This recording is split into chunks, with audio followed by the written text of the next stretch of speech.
രാജ്യത്ത് ഏഷ്യൻ സിംഹങ്ങളുടെ എണ്ണത്തിൽ വർധന. ഗുജറാത്തിൽ നടത്തിയ സെൻസസിൽ 2020 ഉള്ളതിനേക്കാൾ 217 എണ്ണം കൂടിയതായി കണക്കുകൾ പറയുന്നു.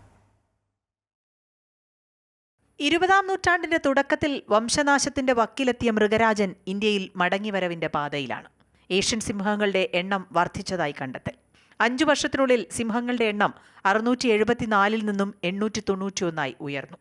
പതിറ്റാണ്ടുകളായി നടത്തിയ സംരക്ഷണ നടപടികൾ, ആവാസ വ്യവസ്ഥയിൽ വരുത്തിയ മാറ്റങ്ങൾ, സമൂഹ ഇടപെടൽ എന്നിവയിലൂടെയാണ് ഈ മുന്നേറ്റം. ഗുജറാത്തിലെ 11 ജില്ലകളിലായി 35,000 ചതുരശ്ര വിസ്തൃതിയിൽ 2 ഘട്ടങ്ങളിലായി നടത്തിയ സെൻസസിലാണ് കണ്ടെത്തൽ. 3000-ഓളം വോളണ്ടിയർമാരുടെ സഹായത്തോടെയാണ് അന്തിമ കണക്കെടുപ്പ് നടത്തിയത്.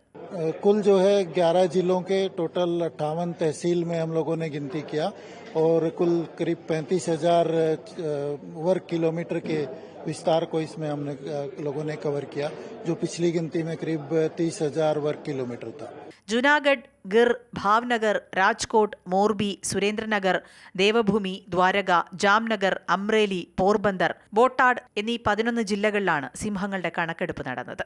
ഗുജറാത്തിലെ ഗിർ ദേശീയോദ്യാനത്തിലും ചുറ്റുമുള്ള ജില്ലകളിലും മാത്രമേ നിലവിൽ ഇന്ത്യയിൽ ഏഷ്യാറ്റിക് സിംഹങ്ങൾ കാണുന്നുള്ളൂ.